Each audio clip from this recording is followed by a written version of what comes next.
Isa.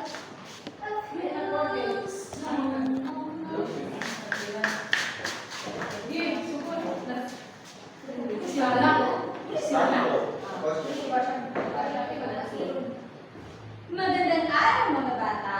Magandang araw po, teacher. Kumusta kayo ngayong umaga mga bata? Okay lang po, teacher.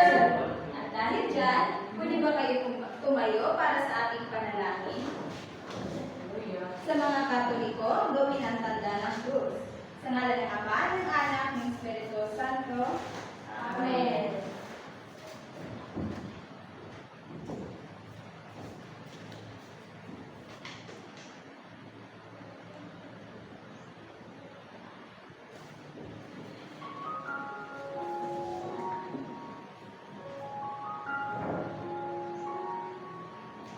In the name of the Father, and of the Son, and of the Holy Spirit. Amen. Angel of God, my guardian dear, to whom God's love goes me here, ever this day be at my side, to light and guard, to rule and guide. Amen. Amen.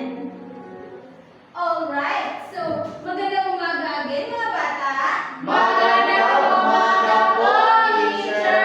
So, kayo ay magsitayo ulit dahil sasayaw at kakanta muna tayo. Gusto niyo bang sumayaw at kumanta mga bata? Opo, teacher. So, ang gagawin niyo lamang ay susundin kung ano ang nasa TV.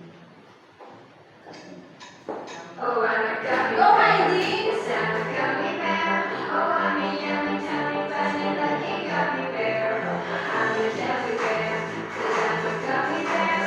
Oh, I'm a moving through the jungle singing gummy bear. Oh, yeah, gummy, gummy, gummy, gummy bear. Gummy, gummy, gummy bear. Fighting my toy heart, fighting my toy heart, fighting my toy heart.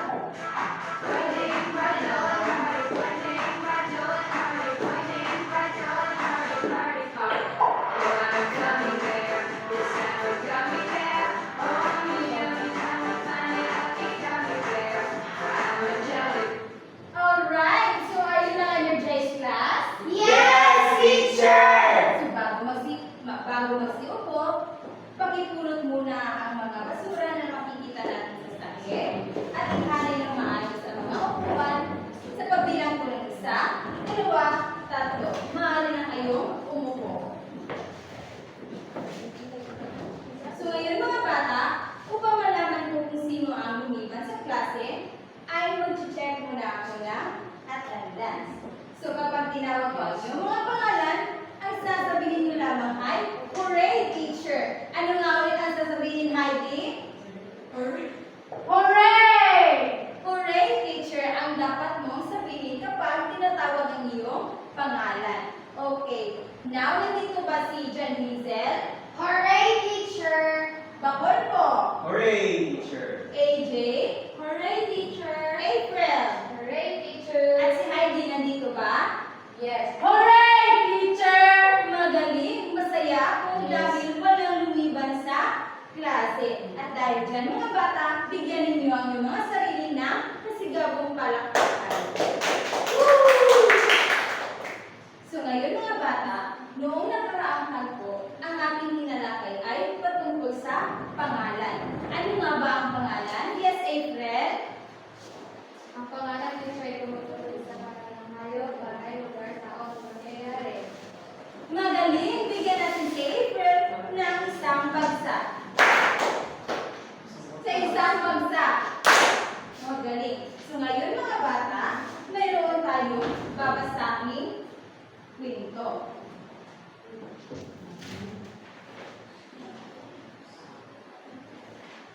So, nakakalimutan ni teacher. So, meron pala si teacher dito, inihanda ang mga alituntunin na dapat inyong sundin. Maliwanag ba mga bata?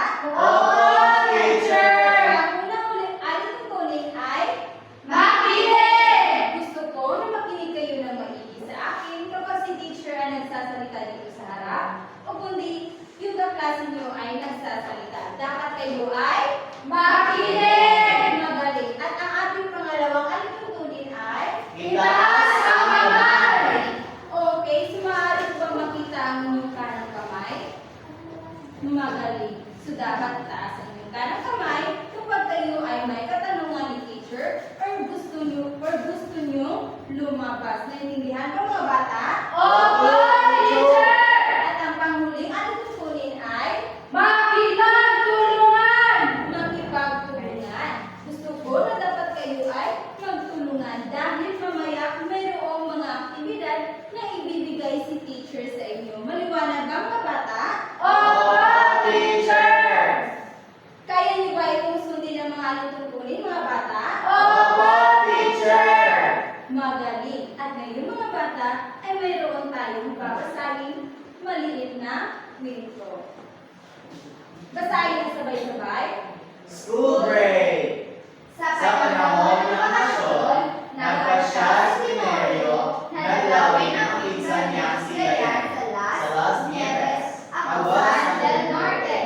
Isang maliwanag na Sabado ng umaga, nagtungo sila sa kanyang na Las Nieves Cave. Sa tulong ni Kuya Nonoy, natuklasan nila ang mga tagong bahagi ng kuweba. Pagkatapos, nagdaos sila ng picnic sa tabi ng ilog ng Agusan habang tinatamasa ang dalawang mahabang kanigayan. Bago umalis si Tenorio, Binigyan siya ni Dayan ng pulseras na gawa sa manubo. kung Pinag-alaalan ng kanilang di malilimutang karanasan sa Las Nieves.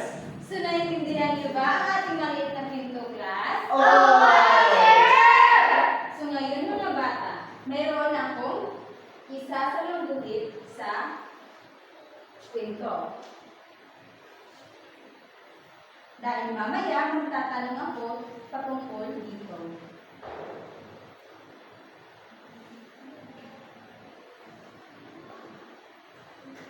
So ngayon mga bata, ay mayroon akong tanong sa inyo.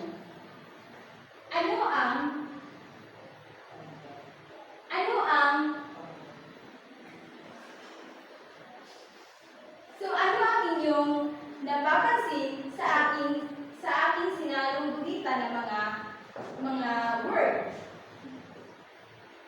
Yes, AJ. Sa akin po, teacher, sa mga sinalagugitan, yung teacher ay katulad ng pangalan na Tenorio, Dayan, tapos ang Las Nieves, teacher ay parang sa tingin ko, teacher ay ito po yung lugar. Magaling, bigyan natin si AJ ng 5 bagsak. So mayroon ba kayong idea, class, kung anong tawag dito? Hindi po, teacher! Sa ganun, ay samahan ninyo ako dahil tutuklasin natin ang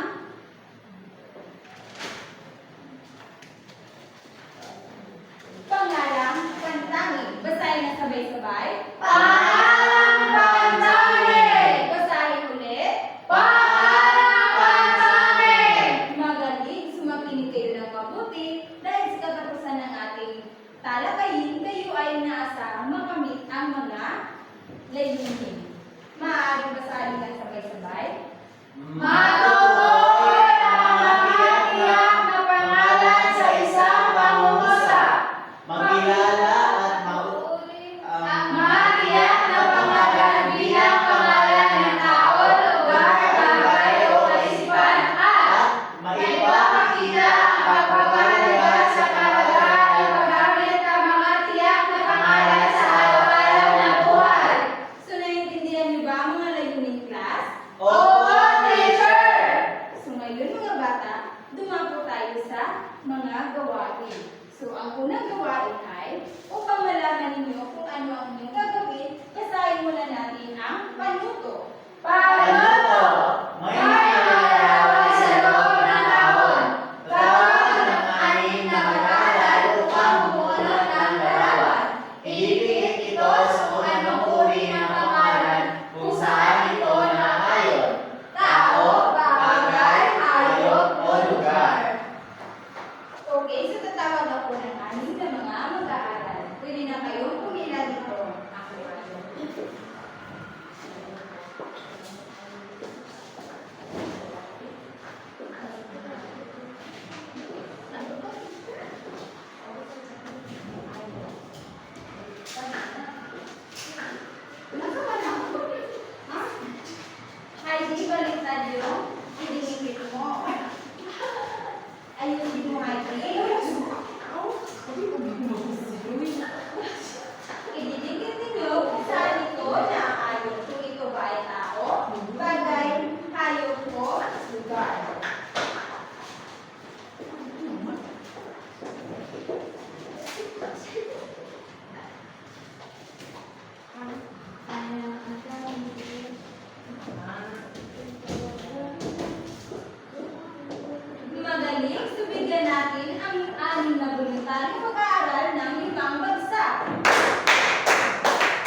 ay susuriin natin kung tama ang inyong mga sagot. So, tama ba na mga tao ito? Opo, teacher! Magaling, bigyan natin. Sino ang sumagot? Ako! Si AJ at si Heidi. So, bigyan natin si AJ at Heidi ng 2 bagsak. So, ngayon mga bata, totoo ba na ito ay mga bagay? Opo. teacher! Totoo ba, April? Ito ay mga bagay? Opo, teacher! Magaling. Ano ang pangalan nito? Upuan. At ito? Sapatos. Sino ang sumagot nito? Si AJ at si Bakol po. So, bigyan natin ng 2 bagsak. So, ito naman mga bata. Dumako naman tayo sa hayop. So, totoo ba na ito ay mga hayop? Opo, teacher. Ano ang pangalan nito? Aso. Ito. Wow. So, ito ay mga Hayop. Sino ang sumagot nito? Si April at si Bakol po. So, bigyan natin ng 2 bagsak. So, dumako naman tayo sa lugar. So, tama ba ang sagot? Opo. Totoo ba na ito ay isang lugar? Opo, teacher. Ito? Opo, teacher. Magaling. Sino ang sumagot nito? Si Janaisel at si April. So, bigyan natin sila ng 2 bagsak. Magaling dahil kayo ay nakakuha ng 5 puntos at dahil dyan, bigyan nyo yung mga sarili ng 5 bagsak. So, ngayon mga bata, ay dumako naman tayo sa pangalawang gawain. Ang gagawin natin ay babasahin muna ang kwento. Basahin ng sabay-sabay. Alam ng linggo sa pamilyang Cruz. Tuwing linggo, maaga pa lang ay gumising na si Ana Cruz. Tinutulungan niya ang kanyang nanay na si Aling Rosa sa pagmamahal ng bansa.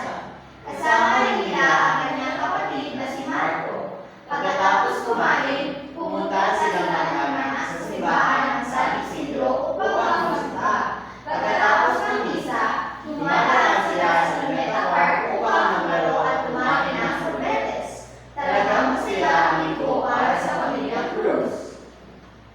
So ngayon mga bata, ang gagawin niyo lamang ay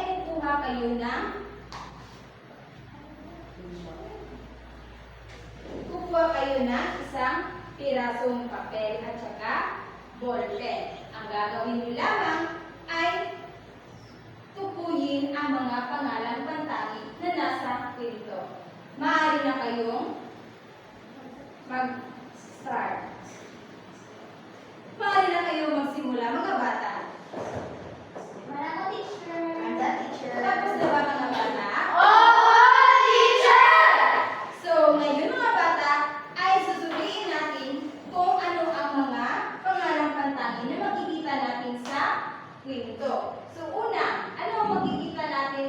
Ano ang mga pangalang pantangin na makikita natin sa kwento? Ana Cruz. Magaling. Si Ana Cruz. At pangalawa, Aling Rosa! si Aling Rosa. At pangatlo, si Marco. Si Marco. At ang pang-apat, San Isidro. Simbahan ng San Isidro. At pang-5, Luneta Park. Luneta Park. At ang panghuli ay Pamilya Cruz. Cruz. Pamilya Cruz. So magaling, kayo ay nakakuha ng perfect score. At because of that, let's give ourselves a round of applause. So ngayon mga bata, may bibigay ako ng worksheet. So ito ay ang ating pangatlong gawain. Dito lamang ninyo isasagot ang inyong mga sagot. At bago dyan, babasahin muna natin ang sabay-sabay ang panuto. Panuto. Basahin Basahin ang bawat pangusap. Piliin ang pangalang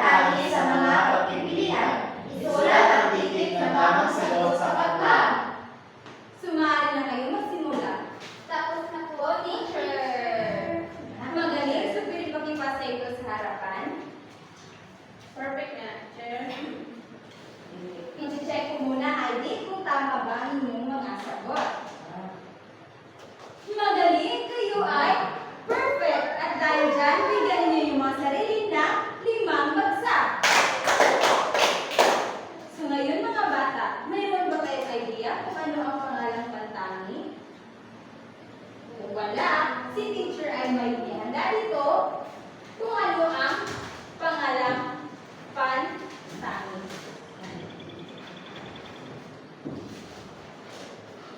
Basahin na sabay-sabay. Ang pangalang pantangi ay tumutukoy sa tiyak na pangalan ng tao, hayop, bagay, lugar o kasisipan. Ito ay nagsisimula sa malaging titik saan man ito lumitaw sa pag-uusap. Halimbawa, Andres Bonifacio, pangalan ng tao. Baguio City, pangalan ng lugar. Aso, pangalan ng hayop. Silya, pangalan ng bagay. Alright. So ang pangalang pantangi class, ito ay tumutukoy sa tiyak na pangalan ng tao, hayop, bagay, lugar o kaisipan. So ito class, merong unihanda halimbawa si teacher. Si Andres Bonifacio, ito ay isang pangalan ng Tao. Ano nga ulit si Andres Bonifacio? Ito ay isang pangalan ng Tao. Okay. So sino makapagbigay sa akin ng isang halimbawa ng pangalan ng tao? Yes, April. April Rose. Yes, April Rose ay isang pangalan ng tao. So ang pangalawang halimbawa ay Baguio City. So ang Baguio City ay isang pangalan ng Lugar. Okay, so sino makapagbigay dito ng isang halimbawa ng pangalan ng lugar? Yes, AJ. Tacom City, teacher. Very good. Let's give AJ 3 big claps. So Tacom City, ito ay isang pangalan ng lugar. So, dumako naman tayo sa pangatlo. Aso. Basahin na sabay-sabay. Aso, pangalan ng hayop. So, ang aso, isa itong pangalan ng hayop.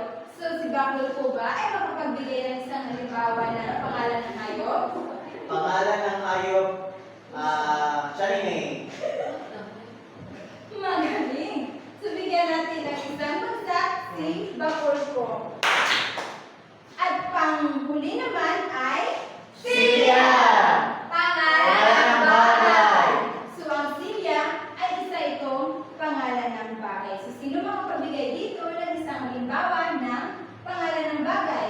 Yes, Janizel. Pisara, teacher. Bigyan natin ng isang bagsak si Janizel. So, sino pa? Yes, Heidi. Bob. Bagay.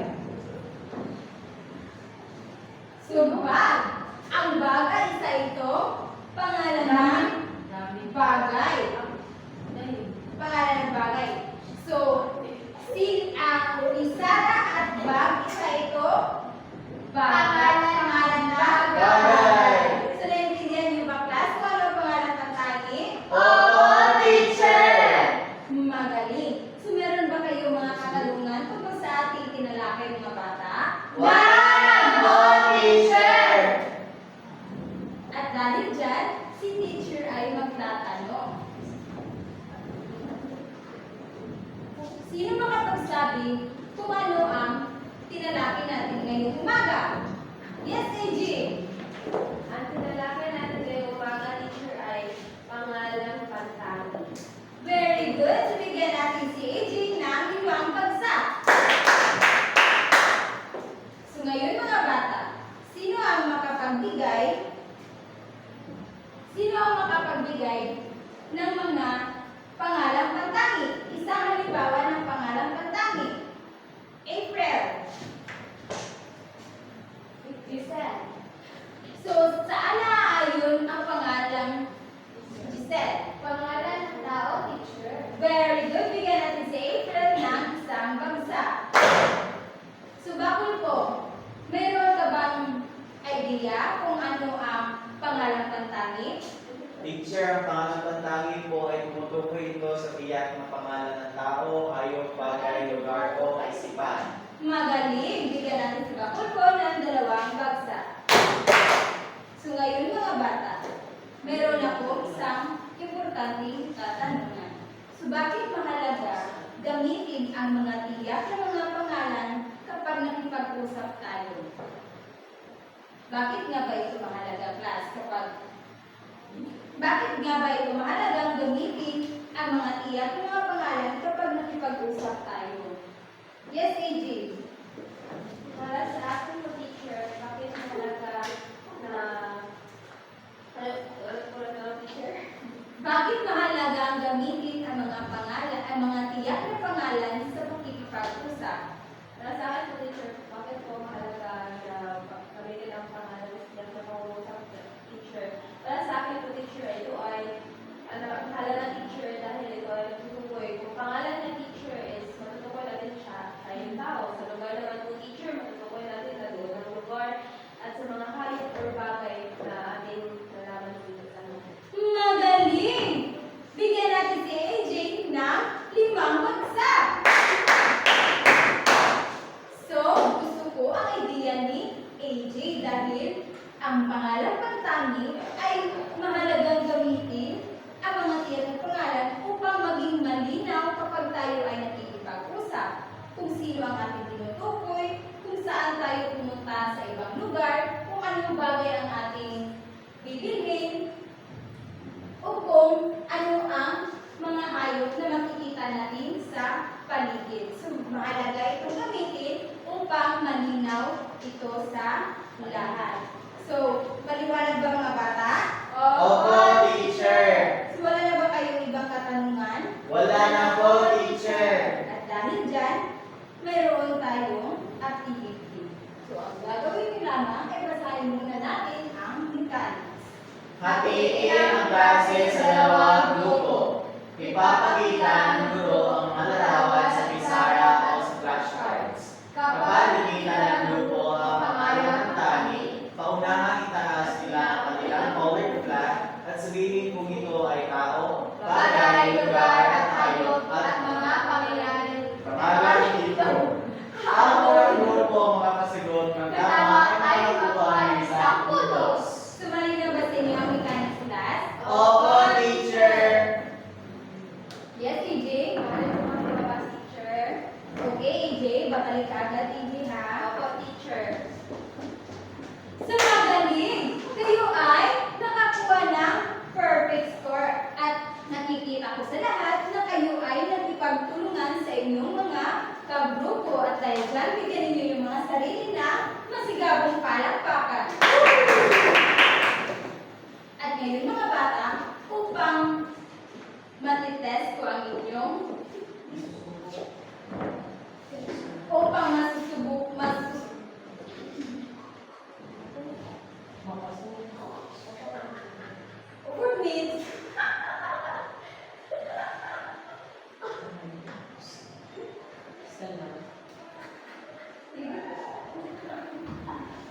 for me to test your individuality, let's have an individual activity class.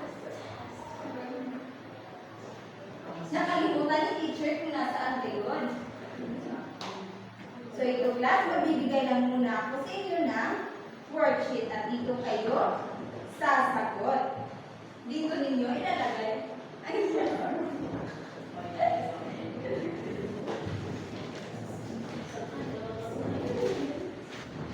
pwede nyo na simulan.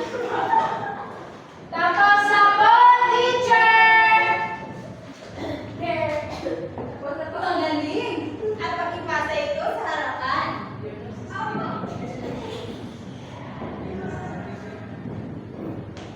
So ngayon mga bata, kayo ay nakakuha ng perfect score at dahil dyan, bigyan niyo yung mga sarili ng masigabong palakpakan.